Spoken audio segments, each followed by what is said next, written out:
Olá, pessoal, sejam todos bem-vindos a mais um episódio do podcast Conexões Reais. Eu sou Flávia Odi, sou médica e presido o Instituto Lanterna Luminosa, que cuida de mulheres e seus filhos vítimas de abuso. E também sou apresentadora desse podcast, junto com a minha amiga Alessandra Ramos. Olá pessoal, tudo bem? Sou Alessandra Ramos, sou terapeuta, mentora e também trabalho aí com uma conscientização dos relacionamentos abusivos, onde eu tenho um grupo de apoio que se chama Quebrando o Ciclo Underline. E hoje a gente está aqui com convidadas especiais, mais uma vez, né? Como sempre, elas que vão trazer muita novidade aqui pra gente. Meninas, se apresentem. Boa tarde, eu sou Maria Salgado, advogada, sócia da Marina. A gente tem uma sociedade de advocacia especializada em direitos das mulheres. E hoje elas estão aqui, além de todas as informações, para falar desse lançamento do livro maravilhoso que nós já fomos presenteados, As Cores do Céu de Inverno, que além de estar muito lindo, fala de um assunto extremamente importante e necessário para nossa sociedade. Fiquem à vontade para contar. E eu queria saber de início, assim, como que surgiu esse sonho, essa ideia de fazer esse livro? Olha, a gente gosta muito de contar essa história, porque realmente parece que a coisa estava meio preparada, assim, sabe, em outro plano, para que a gente escrevesse, assim. Mas primeiro agradecer vocês, né, porque a gente gosta muito de estar aqui, sempre é muito bom estar com vocês, e hoje para falar desse assunto, né, que o livro é um filho nosso, assim, foi um projeto muito aguardado, assim, muito desejado, né, desde que a gente aceitou aí o projeto, a gente fez com muita dedicação, muito amor, muito carinho, então o lançamento era realmente, assim, talvez a data aguardada do ano, assim, sabe, a gente tava muito ansiosa. E agora estamos colhendo aí os frutos, né, conseguindo falar, mostrar ele para as pessoas estão conseguindo, né, ver, ler, porque até então a gente só contava assim, gente, tá lindo, e agora... E imaginava como seria, né, muito boa a sensação quando chega o livro e você vê pronto, sim, né? Gente, sim, é uma coisa, alegria, né? Mas assim, na verdade mesmo, assim, a gente não tinha a pretensão de escrever um livro, né, eu até falei esses dias, né, na nossa lista de metas do ano, não tava escrever um livro, definitivamente, assim, esse livro foi, então, a partir de uma encomenda, né, os donos da editora, a editora se chama Pulga Edições, a Pulga é uma editora independente, uma editora nova, o nosso livro é o primeiro lançamento da editora, então, eles têm esse conceito, né, essa missão de fazer, editar e lançar livros que façam as ideias coçarem, né? Esse é o... Gostei, por isso que eu por isso que tem o nome Pulga, né? O que é muito legal, assim, né? Porque o objetivo é trazer temas que sejam temas, assim, desafiadores, que façam as pessoas pensarem mesmo.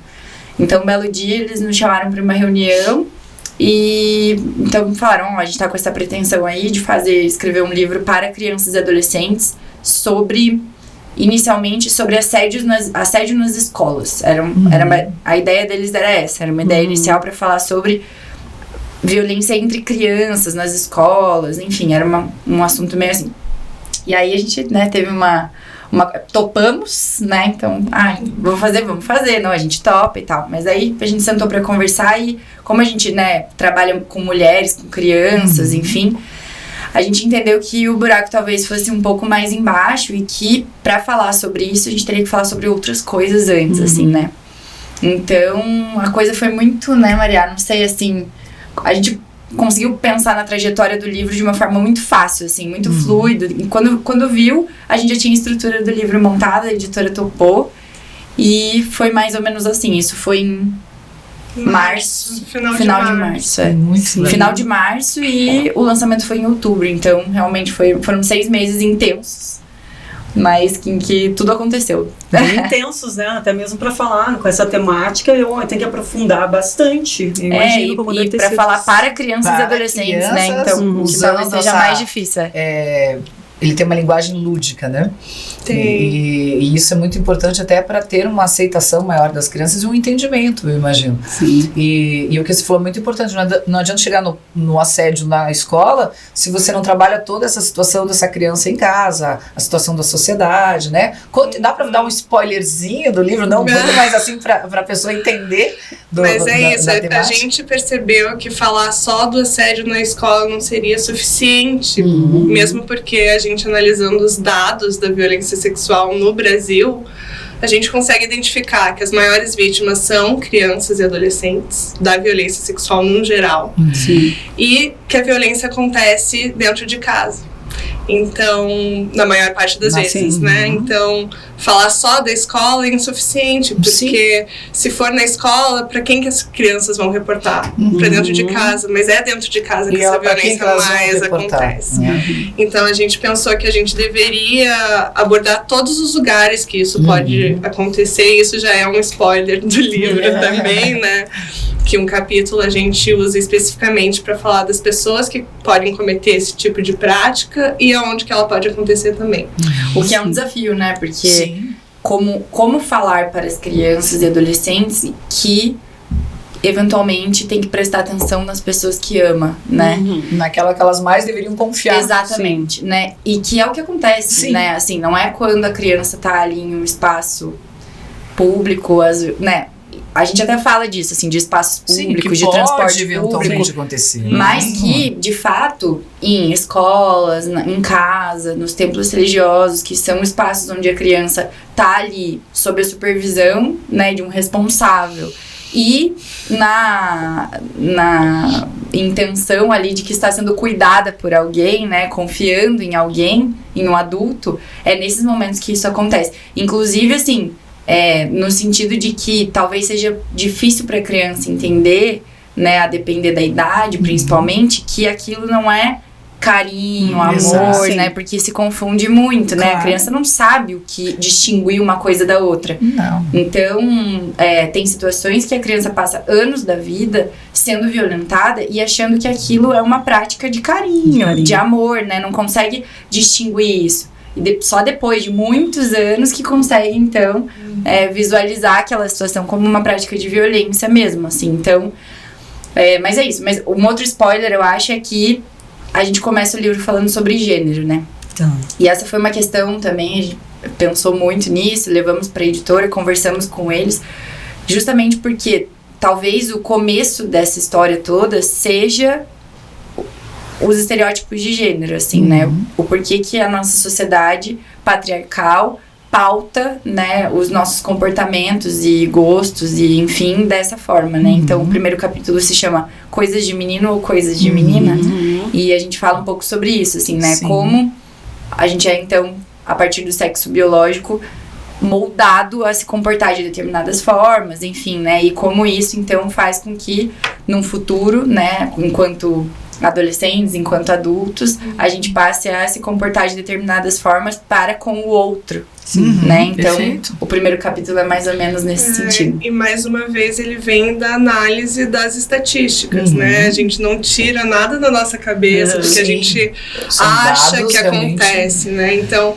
se meninas são as maiores vítimas da violência sexual, isso se dá por conta dos papéis de gênero que foram impostos desde que nós nascemos.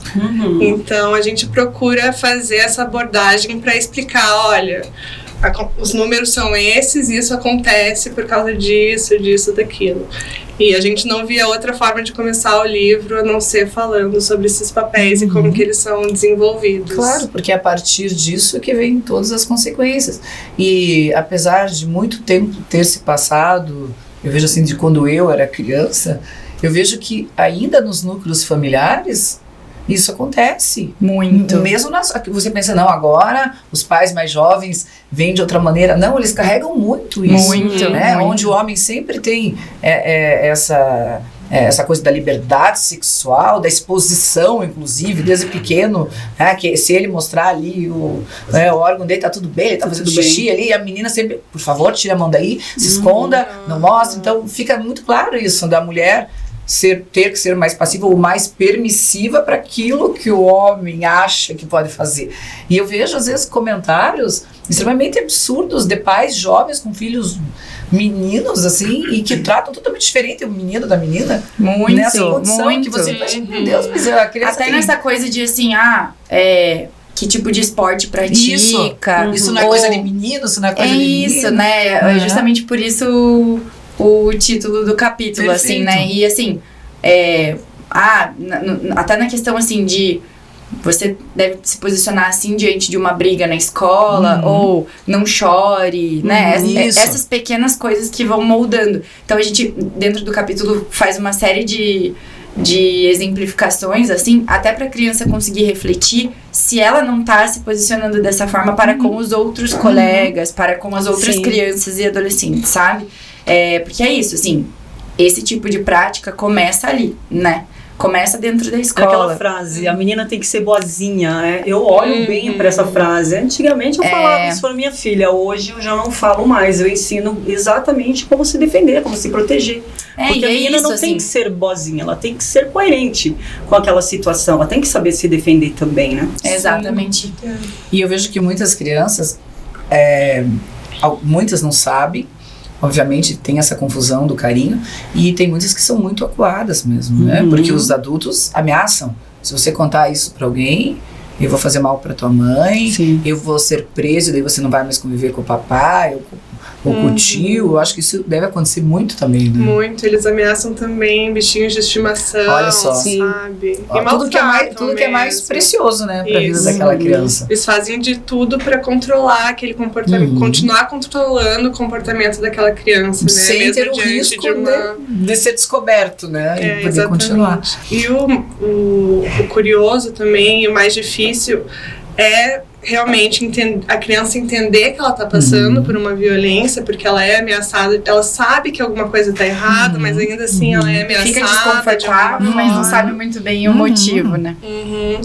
Eu até tava ouvindo ontem alguém falar, a própria Joana Maranhão, ela fez um vídeo, ela escreveu a nossa quarta capa e fez um vídeo ontem sobre o nosso livro, dizendo que a pessoa que é vítima de violência sexual na infância, ela demora mais ou menos uns 30 anos para conseguir falar que ela sofreu aquela violência. Então, para além de entender que aquilo era uma violência, até ela entender e conseguir falar sobre isso, vai mais de 30 anos. Uma repercussão muito séria na vida dessa pessoa, né? Na criação e até na maneira como ela enxerga as relações e como ela vê o amor. Eu imagino que isso sempre causa uma repercussão negativa, porque inclusive muitos abusados se tornam um perfil abusador também. Muito.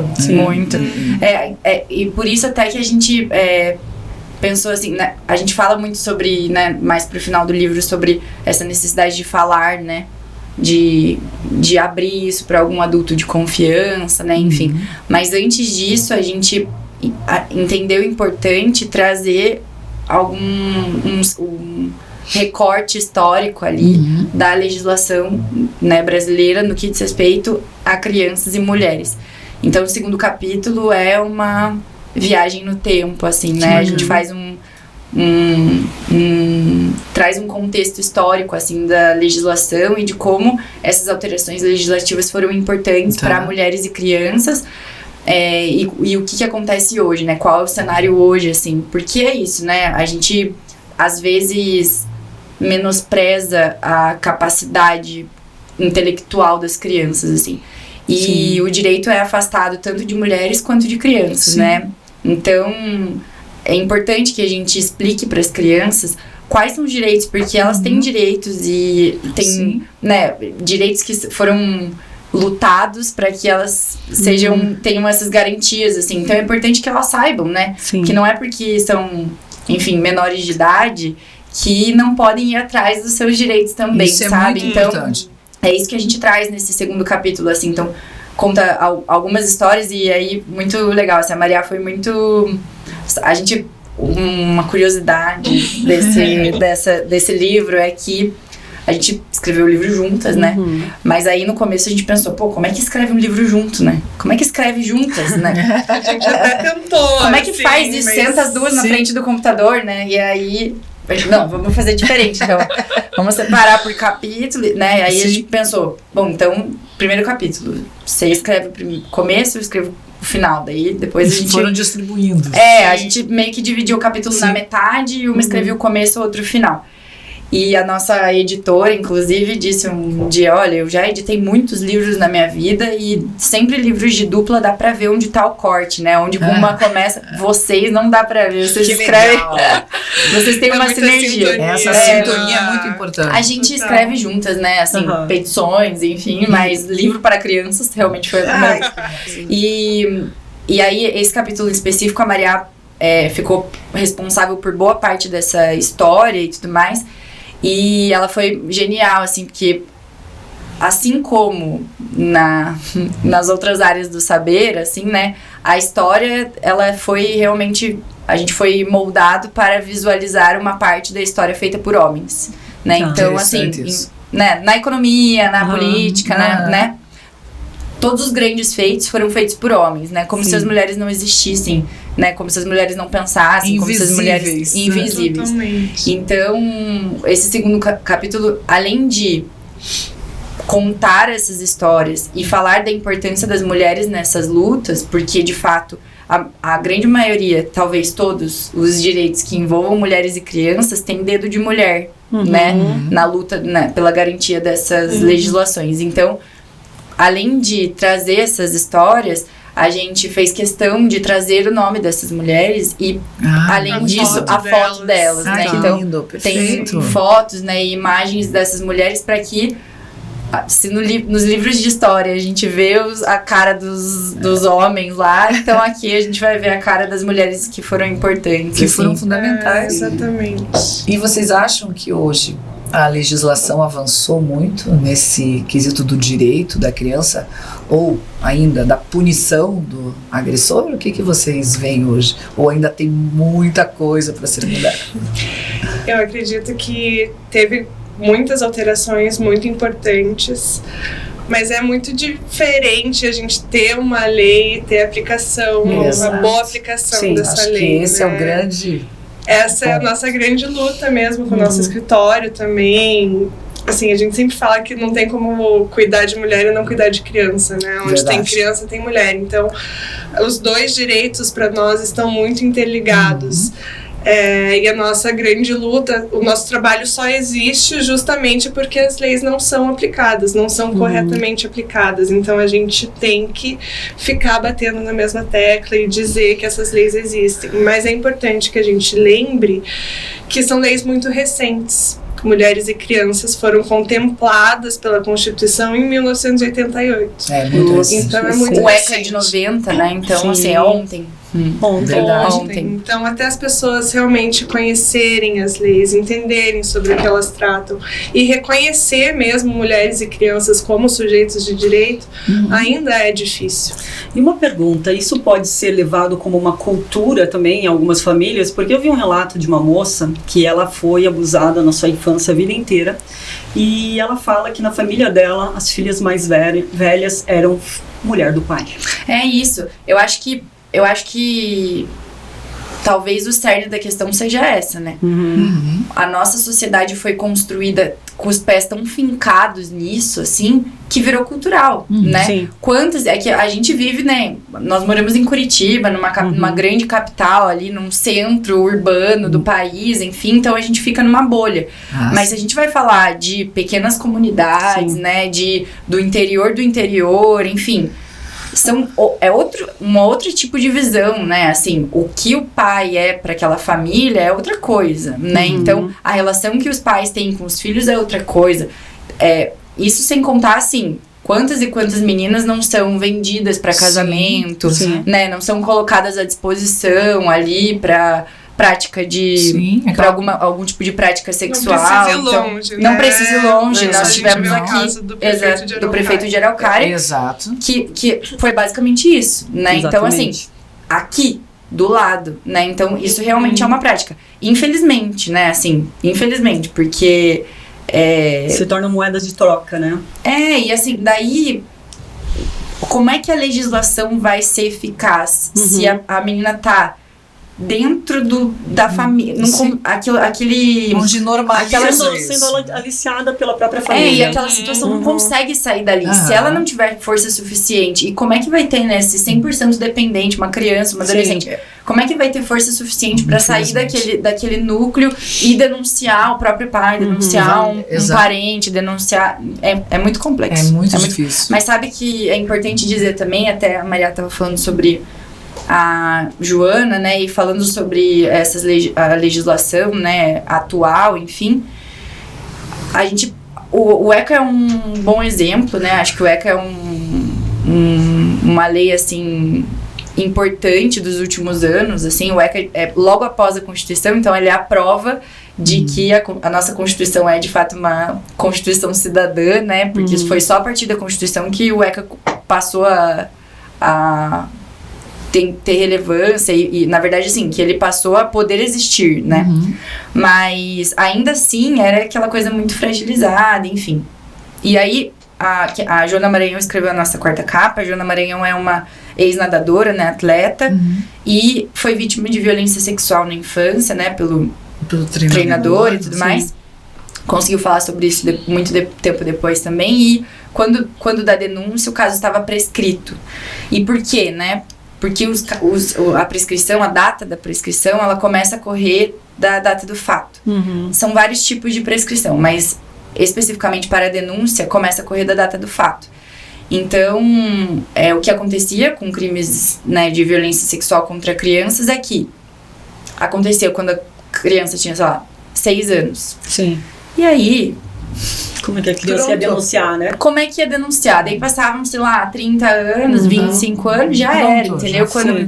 E aí, o que aconteceu depois do caso dela, né, levado à Comissão de Constituição e Justiça e tudo mais, é que houve uma alteração legislativa que foi batizada de Lei Joana Maranhão em 2012, que alterou o Código Penal para que, em casos de violência sexual contra crianças e adolescentes, a data da prescrição comece a contar da maioridade. Então, hoje... mas isso é a partir de 2012, né? Para casos anteriores, não, porque a lei penal só retroage a favor do réu e não a favor da vítima. Mas, para casos a partir da lei, então, a prescrição passa a correr a partir da maioridade. Isso é maravilhoso, né? Nós temos casos no escritório de clientes que não conseguiram também levar a denúncia adiante, né? Tiveram os BOs arquivados, enfim, pela prescrição. Então, o caso dela é muito emblemático, né? Essa situação envolvendo o nome dela e todos os desdobramentos, como foi o caso da Maria da Penha, né? Que se não fosse a tragédia, não teria uma alteração legislativa importante como foi o dela. Então, essa é uma lei importante, assim, sabe? Uma lei que, de fato, faz a diferença e que dá para as crianças essa garantia de tempo, sabe? Que é o que as crianças precisam realmente nesses casos, assim. Então, a gente ficou muito feliz, assim, honradas mesmo dela ter aceitado escrever a quarta capa. Ela escreveu um texto maravilhoso, lindo, assim. Né? E importante divulgar isso, que poucas pessoas sabem sobre isso. Sim. Existe um tempo limite para a pessoa denunciar? De 2012 pra cima tem um tempo limite, assim, depende da data do fato, mas são 20 anos. São 20 anos. 20 anos, tá. E aí, o que é importante, né? Tudo vai depender, obviamente, do tipo...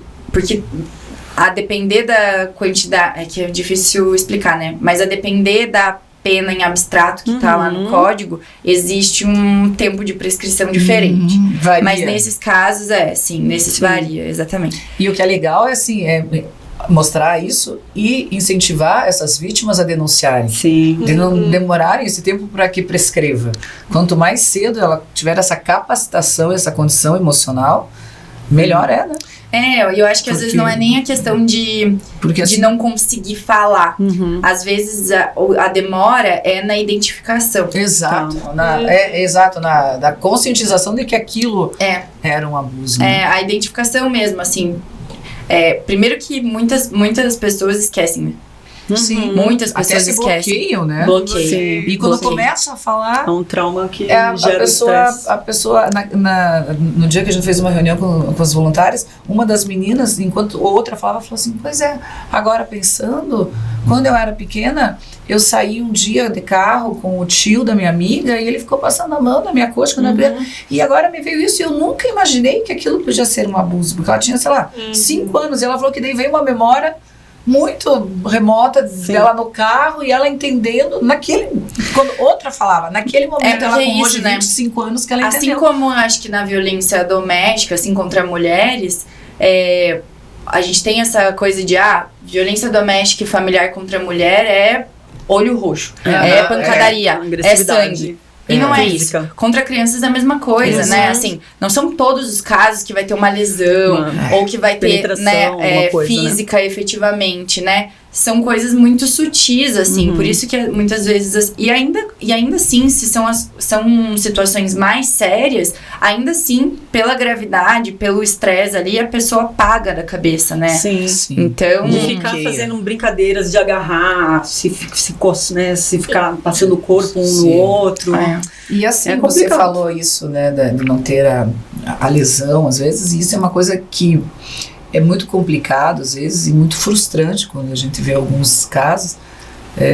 Tipo, um caso que a gente estava observando que a moça foi fazer a denúncia e foi no IML, a criança. Daí falaram, olha, não tem o que fazer porque não tem uma lesão ali. E teu filho tem 5 anos, talvez ele tenha se confundido. Então, eu penso que às vezes o despreparo das pessoas que ali atendem é muito grave. Porque a mãe está sabendo exatamente. Aquela criança não ia falar à toa. Mamãe, eu estou incomodada com o que meu pai está fazendo comigo. Mas quando elas estão também mal instruídas pelos profissionais. Exato, e daí essa moça dificulta ainda mais. Ela ficou muito triste. Ela falou assim: infelizmente não tem uma lesão.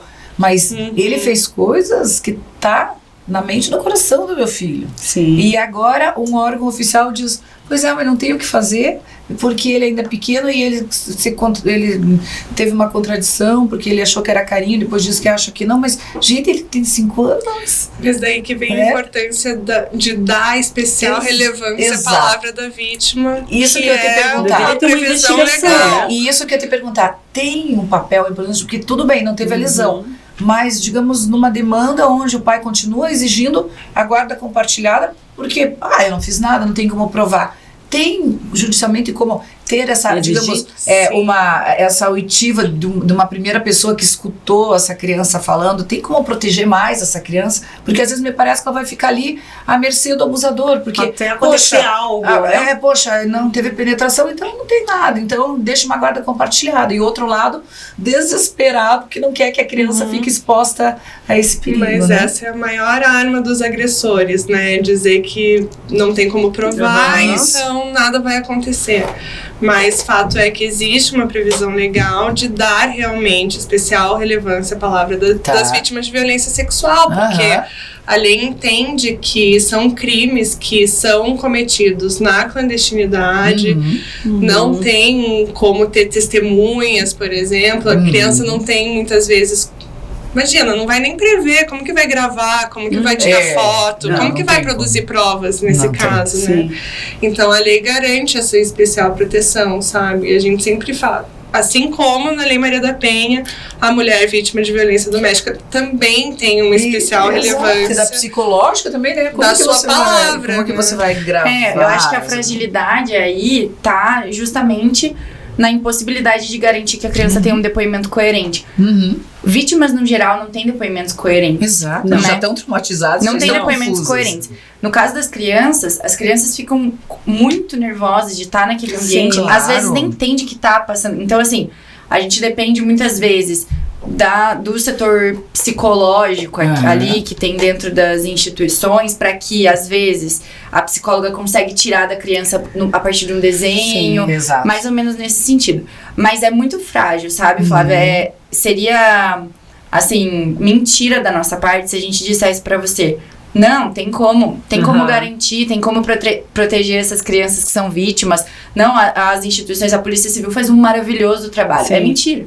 É mentira. Não fazem. Até porque é um trabalho muito delicado, assim. E eles não têm nem preparo, nem tempo, eu acho, pra se dedicar integralmente aos casos, sabe? Então é sempre essa fragilidade. E aí existe um reflexo muito direto na área de família. Por quê? Exatamente isso que você está relatando, que é a mãe dizendo: o meu filho disse que foi violentado. Sim. Mas não tem prova, não tem marca de lesão, não tem, e o pai tá falando que não fez nada. Isso é o que agressores precisam pra usar a lei de alienação parental pra tirar a guarda da mãe. Sim. Porque o que a lei de alienação parental... A lei de alienação parental tem um único objetivo, que é violentar mulheres mães. Não existe outro objetivo. Né? Essa lei é uma lei que foi sancionada às pressas, com base em uma síndrome que não existe.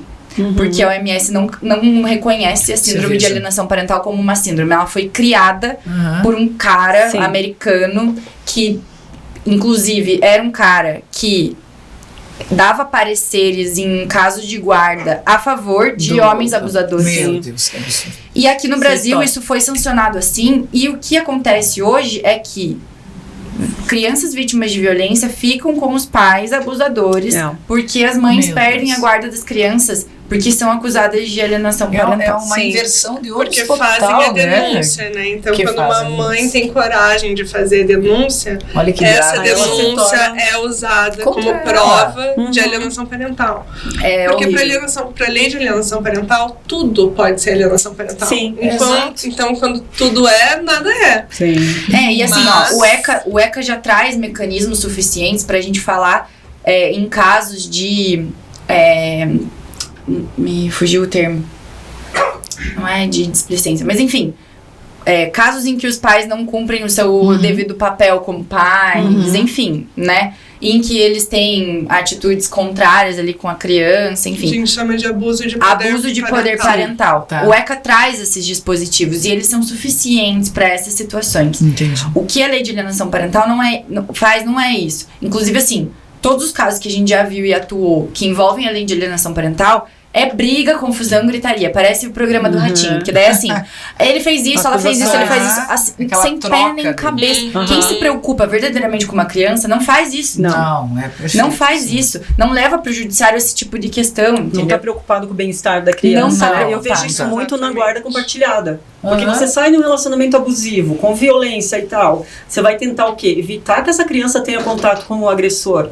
E eu fui orientada de forma, me perguntaram o seguinte: tá, você saiu, fugiu, mas ele bateu na criança? Eu falei, mas como ele vai bater numa criança que tem 2 meses? E eu precisei fugir para proteger a minha filha. Então, é complicado. A gente tem uma alteração legislativa muito recente que proíbe a guarda compartilhada em casos de situação que foi mês, né? Foi agora, mês passado. Ainda assim, é algo muito recente, as pessoas não têm essa cultura mesmo de entender e a gente não sabe como é que o judiciário vai fazer. Automaticamente que o marido violento pode ser um pai bom. Esse é o entendimento do nosso judiciário, né? Como se a figura do marido pudesse ser, de alguma forma, desassociada da figura do pai. E um marido violento não pode ser um pai bom. Não tem Às vezes ele não vai ser violento fisicamente, mas só a toxicidade ali das palavras, de colocar... Se ele é um marido violento, ele é uma pessoa violenta. Não é com uma pessoa só, não é em só uma ocasião. Eu falo de violência física mesmo. Talvez ele não vai ser uma violência física, mas fora o resto da violência psicológica, verbal, moral, chantagem, ameaça que essa criança vai sofrer dentro desse ambiente já é suficiente para tirar essa criança com certeza desse ambiente. Com certeza. E essa questão da guarda é muito importante porque a guarda diz respeito à tomada de decisão sobre a vida da criança. Aí como é que você vai fazer vítima e agressor terem que decidir em conjunto sobre a vida de uma criança? Não faz o menor sentido. Era isso que a gente ficava, sabe, falando e discorrendo e tinha que plantar a bananeira. Daí assim, o pai foi violento, inclusive, com a própria criança, mas ainda assim o judiciário entende. Assim, Meu Deus. gente, não é possível. Força, não é possível. Daí tem que recorrer, daí o tribunal diz, não, é verdade. É verdade, mas isso é sabe? São coisas que... Por isso que a gente fala que, olha, advogar pra pai, pra homem é fácil demais, assim. É fácil demais. Você fala assim, ó, olha, ele tá dizendo aqui que ele gosta muito da criança. O juiz. Não, ele gosta muito da criança. Ele é maravilhoso. Ele disse que gosta da criança. Nossa. Exatamente. Você tem que dar graças a Deus. É nivelar muito por baixo, né? Como a gente vive num país que mais de 5 milhões de crianças não têm o pai no registro, o mínimo que um homem faz já é suficiente. É muito, porque, nossa, olha, tem tantas crianças sem pai. Você devia agradecer, Devia agradecer. Só gritar aqui já tem que agradecer. Só que a gente não pode nivelar por baixo, ainda mais a parentalidade. É por isso que essa alteração legislativa é bem importante, assim, nós ficamos muito felizes com a alteração, porque vai impactar muito no nosso trabalho, assim, sabe?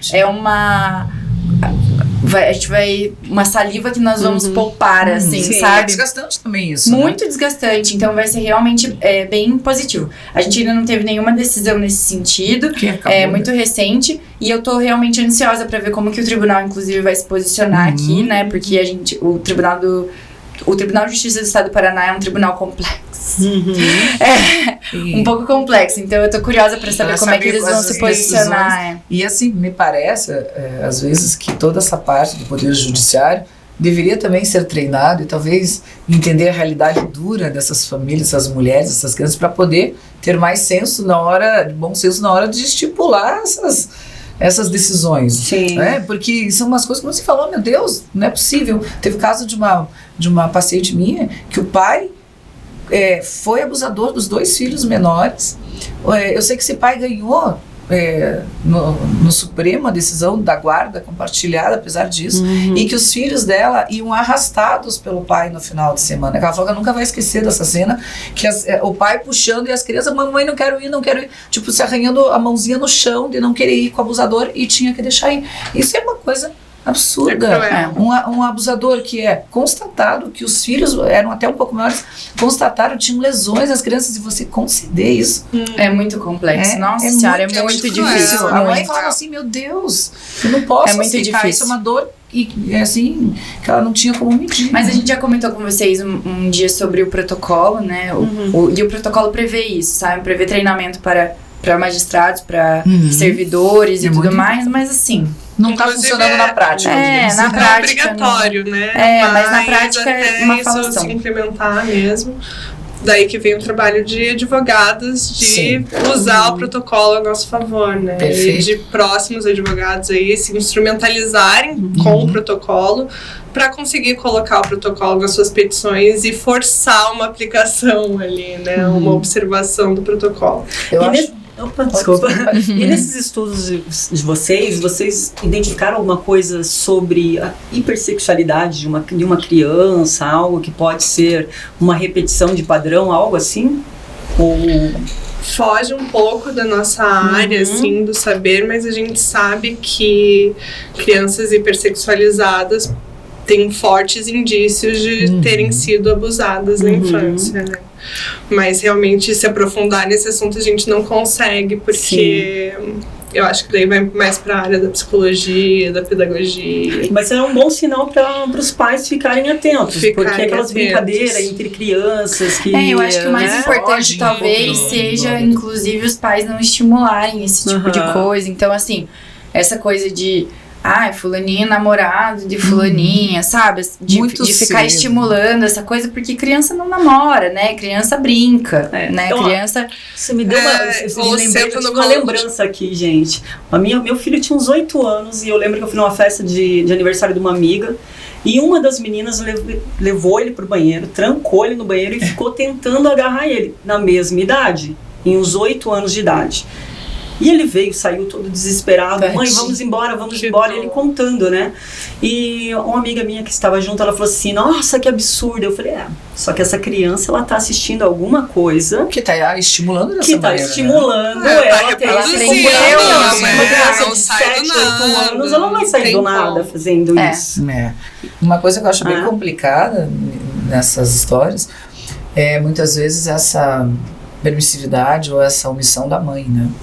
Que às vezes ela vê que o padrasto, o marido dela tá abusando, ou até o marido, o avô, e não toma nenhuma atitude porque ela não quer se separar do parceiro. É bom tomar cuidado, né? As mães por aí que estão ouvindo a gente, porque a gente sabe que é muito difícil também responsabilizar essa mãe, que muitas vezes pode estar numa situação de dependência financeira do marido, ela também não consegue sair. Ou assim, acuada, né? Por ele. A gente tem que observar esse lado, mas também elas podem ser consideradas cúmplices, né? Podem, também elas podem, né, criminalmente serem responsabilizadas por permitir. E perder a guarda da criança. Com certeza. Com certeza. Pra mulher perder a guarda é muito fácil, né, gente? Precisa de muito menos do que isso, né? Então, é importante, assim, fora que assim, né? Existe um dever ali de responsabilidade, de cuidado dos pais sobre essa criança, né? Então, de ambos, né? Então, assim, em qualquer tipo de sinal de perigo, de necessidade de cuidado, são os pais que são os responsáveis ali por prestar todo esse tipo de cuidado. Então, a criança não chora pra ir pra escola, aí descobrem que a escola tá fazendo mal pra criança. É dever dos pais da criança ver o que tá acontecendo, tirar a criança da escola, conversar, né? É dever dos pais, né? Então, esse é um tipo de cuidado que se deve ter, né? Sim. No livro a gente fala muito sobre isso também, assim. Então, mais um spoiler, né? Então a gente fala sobre o primeiro capítulo, que é o capítulo a gente fala sobre gênero. O segundo capítulo, que é um pouco de história ali da legislação. E o terceiro capítulo é um capítulo, inclusive, em preto e branco, que é um capítulo que a gente fala sobre as violências em si, né? Então, nesse capítulo, a gente tentou, de uma forma bem lúdica e ilustrada, representar de uma forma genérica a situação da violência. Porque existem vários tipos penais que podem... tipos distintos que se referem a condutas distintas, né? Porque cada conduta configura a prática de um crime em específico. E seria inviável a gente descrever todos esses crimes. E não é nem interessante. Então a gente tentou fazer de uma forma lúdica para representar, assim, quando é que você pode perceber que alguma coisa tá errada. Tá. Era basicamente isso, né? Ver as bandeiras de perigo. É isso, a gente até escreve algo parecido no livro. Então, assim, se existem esses sinais, né? Se acontece isso, fique atento, né? Então, é mais ou menos por aí. Por quê, né, eu acho?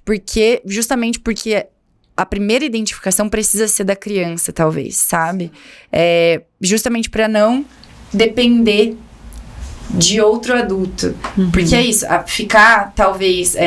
obviamente que a criança precisa ter um adulto de confiança para se reportar a esse adulto, mas nem sempre é a realidade. É verdade. Assim, né? É por isso que o livro é um livro para as crianças e para os adolescentes. É importante que pais, educadores leiam, porque existem informações importantes, assim, principalmente práticas e técnicas, assim. Mas é importante que as crianças leiam, e foi escrito para as crianças, porque o nosso objetivo é que uma criança consiga sozinha identificar aquele comportamento como um comportamento... E pedir ajuda ali, né? Com ela possa. Porque é ela que vai sentir, assim, dentro dela que aquilo tá errado, sabe? Que aquilo não era um comportamento certo, assim, né? E sabe que eu fiquei pensando, Alessandra, sobre o comportamento mesmo das crianças depois e como identificar. E eu acho que, lógico, a gente traz isso no livro sobre os fatos que podem acontecer, sobre algumas situações que elas precisam ficar atentas. Mas quando uma criança fala, a gente acreditar, sabe? Então, se ela não quiser sentar no colo do titio, ela não senta no colo do titio. E tá tudo bem. E muitos pais ficam forçando esse contato e não respeitam a vontade da criança. Abracinho. A criança não quer dar, não insista. Exatamente. Não insista. Tem outras formas de ser educada, né? Que não seja assim, com contato forçado, eu acho, né? Então, se a criança não quiser, já é um sinal, sabe? E respeitar esse desejo dela. Eu vi um vídeo bem interessante esses dias, não sei se vocês chegaram a ver, mas era de uma menininha que fez um vídeo do Itaú, que ficou bem... Não sei se eu posso falar o nome de empresa. Mas ela ficou bem... Mas ela ficou bem famosa, assim. Fez o vídeo de um banco. De um banco. Uma propaganda de um banco, junto com uma atriz muito famosa. E ela deu uma entrevista pro Pedro Bial, alguns meses atrás. E eles moram fora do país. Eu sei quem está falando. Eu sei. Então, e aí o Pedro Bial pede pra ela cantar ou pra falar alguma coisa e ela fala, não quero. E daí a mãe fala, você não quer? Não quero. E ela fala, então ela não quer. E eu fiquei surpresa com aquele vídeo, porque normalmente a gente vê pais falando, não, mas faz por ti. Ainda mais que essa menina acabou fazendo muita propaganda, muito merchan de outras coisas, e parece que tem que... Era uma entrevista na Globo pro Pedro Bial, né? Como é que você vai dizer não pra ele? A grande maioria dos pais faria, você vai perder essa oportunidade. Canta pro Bial agora. A minha mãe é uma. A minha mãe eu tenho certeza que ia falar, canta agora pro Bial. Não me faça passar vergonha cantar. Quando acabar essa gravação, você vai ver. Eu vi esse vídeo dela, quero. E ela não quero. Não quero. E eu achei que ela é muito extrovertida. Tudo por algum motivo não tava queria não. Sim, eu achei fantástico. A mãe respeitar, né? Respeitar o respeito das crianças, criança. Né? A criança não é porque é uma criança que ela tem que fazer tudo que você manda. Que tem que a gente inclusive fala no livro sobre essas relações de poder, né? Existem relações de poder. O spoiler do quarto capítulo. Existem. Mas que é uma coisa importante de ser dita. Vão existir relações de poder durante a nossa vida em várias situações. Mas existe um limite. Sim. Tem a educação. Até onde alguém pode dizer o que você deve fazer e até onde passa, até onde abusa desse poder. Sim. E dos pais é isso, eles têm o dever de educar e obviamente como pais de impor limites saudáveis, mas o limite às vezes realmente é tênue. Exatamente, professores é a mesma coisa, né? E líderes religiosos, também. Né? A gente falou bastante disso também, então assim... E acho que é importante falar desse assunto, assim, né? Falar dos templos religiosos, porque existe um duplo olhar de atenção ali, né? Para além da vulnerabilidade da criança, por ser criança. Sim, uma confiança muito grande, existe uma vulnerabilidade em razão da confiança pela fé. Pela fé. Né? Então, assim... Ali, naquele templo, né, dentro da igreja, seja, né, na igreja católica, seja com um pastor na igreja evangélica, num terreiro, enfim, né, em qualquer espaço religioso, o líder religioso é uma autoridade que está intimamente ligada com o divino, o sagrado. Então ele tem ali um lugar de, assim, quase como se fosse assim, como se fosse uma pessoa que não erra, sabe? Exato. E que não faz mal nunca. Exatamente. Acima de qualquer suspeita. Exatamente. Então, assim, isso faz com que a pessoa, adultos e crianças, né? Essa vulnerabilidade fica escancarada ali, né? Por isso que é importante, porque às vezes o espaço religioso ali é o primeiro espaço, inclusive, social de uma criança, né? Onde a criança tem relações com amigos, os primeiros namorados dentro de um ambiente. Convive. É onde convive, né? Aquele espaço. Então é importante falar disso, assim, porque é um espaço em que as crianças também estão expostas, né? Infelizmente, assim. E tem vários documentários, né? Relatando esse poder, esses abusos. Tem um muito interessante que chama Além do Véu. Bem interessante. Legal. Eu acho que não lembro qual plataforma, mas eu acho importante assistir. E tem essa questão deles estarem, as autoridades religiosas estão ligadas ao divino, né? Eles acham que, inclusive eles fazem isso. Mas se você fizer isso, Deus vai te abençoar. Deus vai abençoar. Sua mãe vai se curar. Eu tô vendo aqui almas do teu lado que só vão sair se você fizer isso comigo. E por ela crer tanto nessa... É quase como se ele fosse uma divindade, tipo também, né? Contato direto com Deus. Exatamente. Né? E se você não fizer, você vai ser punido. Você vai ser punido por isso. Se sua mãe não sobreviver porque tá doente, é porque você exatamente. não fez Ou isso. Às vezes até aliar isso a uma prática da religião, sabe? Como foi o João de Deus, mas o do Negócio da Língua. Que a gente fez a fofoca. Sim, do Dalai Lama. Do Dalai Lama, sim, né? Que era uma coisa assim gigantesca. Exatamente. E assim, vinculado a uma religião que ninguém espera, né, que tenha, porque algumas religiões as pessoas quase que esperam o deslize da autoridade ali, né?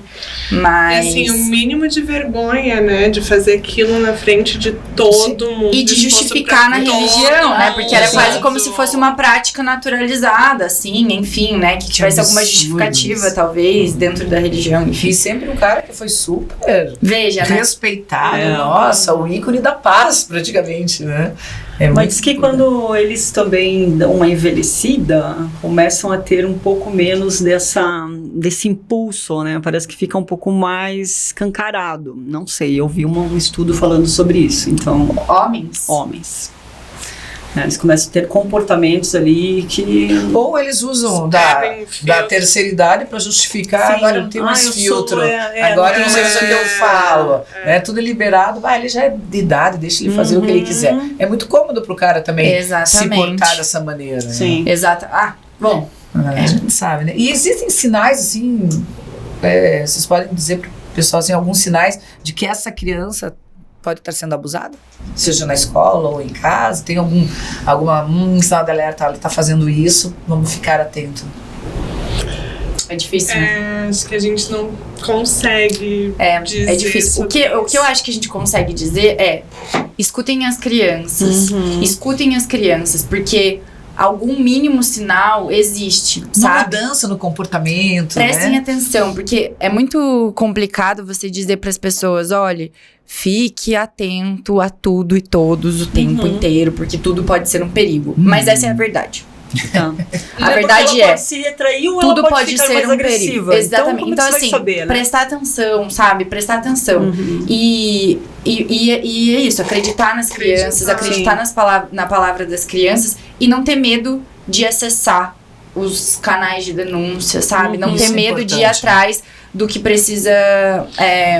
outra pessoa pode denunciar se ela tá sabendo que né? Como que funciona pode. isso? Isso é um spoiler do... Leia o nosso livro e você vai saber. Temos aqui todas Não, mas é uma informação importante de compartilhar mesmo. Pode denunciar, inclusive existe um canal que é o Disque 100. Você pode fazer uma denúncia anônima. Lógico que é mais demorado, é um outro tipo de processo, mas existe essa possibilidade. Liga todo dia. Tem alguém lá ver. Em caso de flagrante, obviamente, acionar a polícia militar. Sim. Se você for próximo, também pode se dirigir ao NUCRIA e fazer uma denúncia no CRIA. E o livro? Onde está a venda? Façam vamos falar de divulgação. O livro saiu pela Pulga Edições, né? Uma editora maravilhosa. Queria aqui então aproveitar para deixar um beijo para o Jefferson, para a Jurema, para o Bruno Palme Silva, que foi nosso ilustrador, designer do livro, que é assim, que tá muito lindo mesmo. Lindo. Esse livro só tá do jeito que tá por causa dessas pessoas, assim, a Fer, que também fez a revisão final. Então, ele foi um livro muito querido por todos, né? Assim, todo mundo colocou muito amor e dedicação no livro, então vale muito a pena. E está à venda no site pulgaedições.com.br online. Aqui em Curitiba, na livraria Arte e Letra, Desembargador Mota. E também em Guarapuava, na livraria Gato Preto. Isso, em Guarapuava, por enquanto. Mas assim, sigam a gente nas redes sociais, sigam a Pulga também, @Pulga Edições, que também eles sempre postam lá onde que o livro vai estar à disposição fisicamente, enfim. E a rede social de vocês também.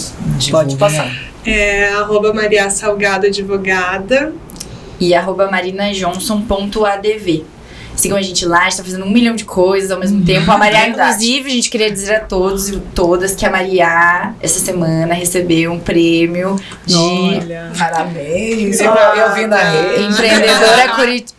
Como que é? Prêmio Empreendedora Curitibana. Que lindo. Parabéns. Muito merecido. Foi uma ideia nossa, a Marina. Ideia empreendedora. Mas o nome é dela. Representante da ideia. Isso. Então, assim, a gente tá fazendo 1 milhão de coisas ao mesmo tempo. Hoje a gente vai falar do livro, depois a gente fala de outras coisas. Sim.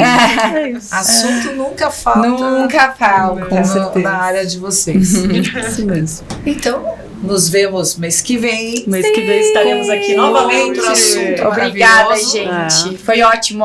Como sempre, muito obrigada, bom. Obrigada pelo convite. Obrigada e parabéns pelo livro. Muito Obrigada. obrigada. Um beijo. Beijo. Pessoal, ficamos por aqui e até o próximo Conexões Reais.